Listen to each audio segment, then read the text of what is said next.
Hey, Algebra 2, Semester 2 kids. This is Dr. Callahan for Week 7 Friday. How are you guys doing? This is your warm-up, so go ahead and pause the video and answer the following 3 questions.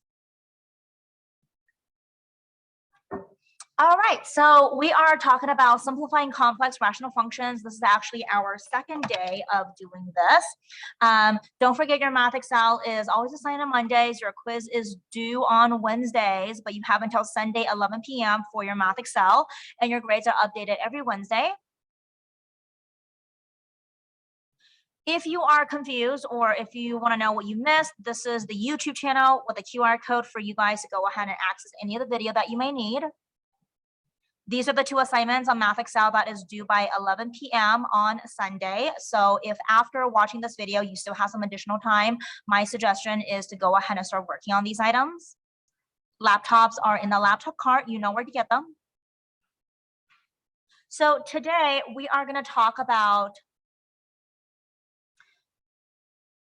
simplifying complex rational expressions. It's actually like somewhere right in between this part. It's after adding, subtracting rational expressions, but before solving. So we're right there in the cusp of that middle piece right there. So if you're curious what we did last class, I had you guys go ahead and get started with the first part of this, with the complex rational expressions. We actually did number 1, and so now I'm going to show you guys how to go about doing number 2. Oops, and I just realized that totally did not move over to that, but that's okay. So here we go. All right, so take a look at number 2 right here, and let's go ahead and take a look at this piece. So if you're like, what was the warm-up again? I'm so sorry, this did not convert over. Here's your warm-up right here. And let's go back to question number 2. Okay, so for this one, what you're going to do is you're going to focus just on the denominator right here. And you're going to ask yourself, what is my lowest common denominator in the bottom? It's going to be x minus 4, x plus 1. So then you ask yourself, what do I need to do to get to the same common denominator for the first fraction? You will need to multiply by x plus 1, top and bottom. So then you're left with an x minus 4 times an x plus 1. And you just simply take that 1 and you distribute it in, which is the x plus 1. Plus, now I'm going to focus on my second fraction, which in order to have a common denominator, I would need to multiply by an x minus 4. And so I'm going to take that 3, multiply and distribute into that fraction, which gives me a 3x minus 12. For my denominator, it's x minus 1, x minus 4. Now, I do have a common denominator. These are exactly the same. So I'm just going to write x plus 4, or x minus 4. X plus 1. And then on top, you will need to combine your like terms. So that means it's going to be x with a 3x, that's a 4x, and 1 and the minus 12, which gives you a negative 11. Now, sometimes it's easy to forget that you are dividing this entire thing. And don't forget you have a numerator, which is like a fraction on top of a fraction. So what you're going to do here is you're going to take that 3 over x minus 4. You will have to do divided by this. But remember in 4th grade, where if you change it to multiplication, you will have to flip it, which gives you an x minus 4, x plus 1 on top, 4x minus 11 on the bottom. Is there anything that you can cancel top and bottom? I see this one here, and I think that is it. So I'm just going to cross that part out, and I'm left with 3. You can distribute the 3. So 3x plus 3 over 4x minus 11. And that is your answer.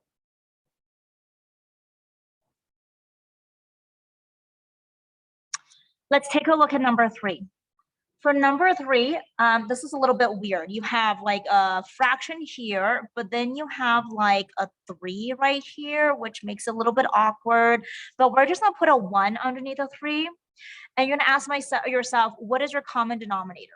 Well, your lowest common denominator for the top fraction is x minus 1 times 1, but technically I don't need to put a times 1 because it's just 1. So what I need to do is I need to go ahead and multiply by x minus 1 top and bottom there. So then my first fraction, nothing changes.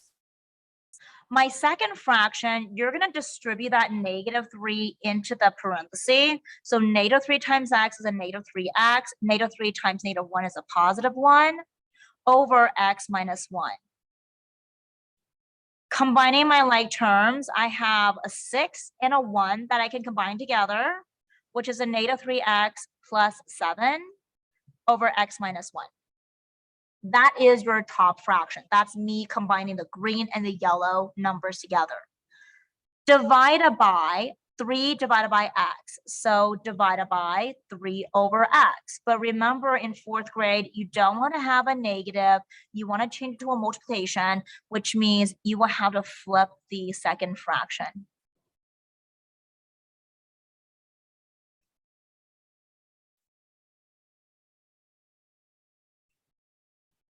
All right, so then at this point here, you just go ahead and multiply across. You're not adding or subtracting, you're just multiplying. So you can distribute that x in here, which will give you a -3x squared plus 7x over, and you can distribute that 3 into the second parenthesis, 3x minus 3. And that is your answer.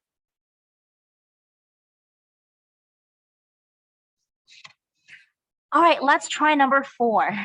So for number 4, notice there's only one fraction on top, but on the bottom you have the orange fraction, and then you also have this yellow fraction. And then one thing I could do with this yellow fraction is I could take out the 3, which will give me an x minus 5.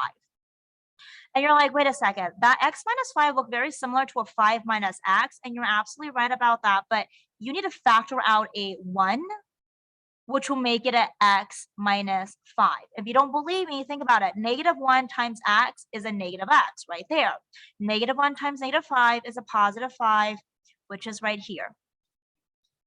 So then looking at the bottom, what is your lowest common denominator? It will have to be x minus 5 times the -3. And you're like, why is it a -3? It's a -1 and a -3.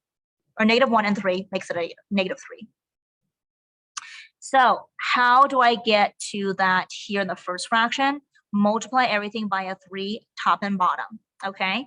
And so then my first fraction here is going to be 3 times 2, which is a 6 over -3 times x minus 5. Do the same thing with the second fraction. The only thing you're missing from the second fraction is just a negative sign or a -1. 1 times -1 is a -1. On the bottom, -3 x minus 5. Do I have common denominators? Yes, I do. And if you look at the denominators here, these are exactly the same. So you can go ahead and combine your numerator, which is 6 minus 1. And that's going to give you a 5 over -3 times x minus 5. That's just your denominator. Don't forget your numerator right here on top.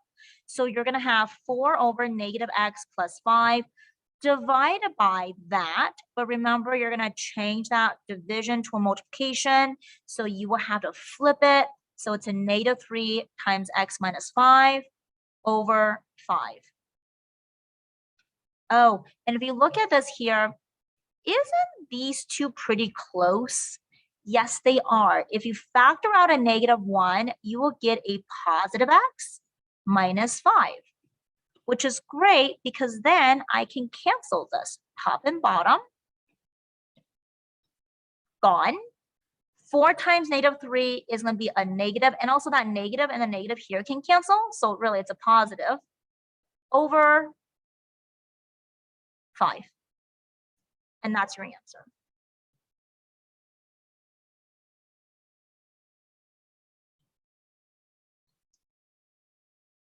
All right, so then what I want you guys to do is we're going to go ahead and move on to the right side over here on the right side, although it says the left side. So let me just go ahead and modify that very quickly.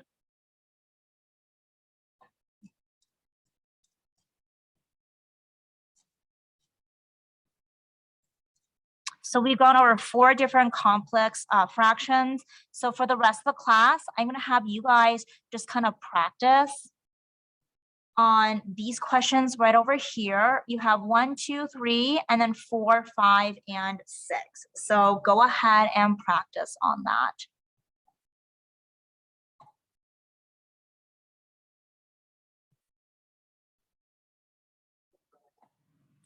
Okay, you guys, so you had a little bit of time. I'm going to go over number 4 and number 5 with you guys. So here are my answers for number 4. So pause the video and take a look at the answer in the box.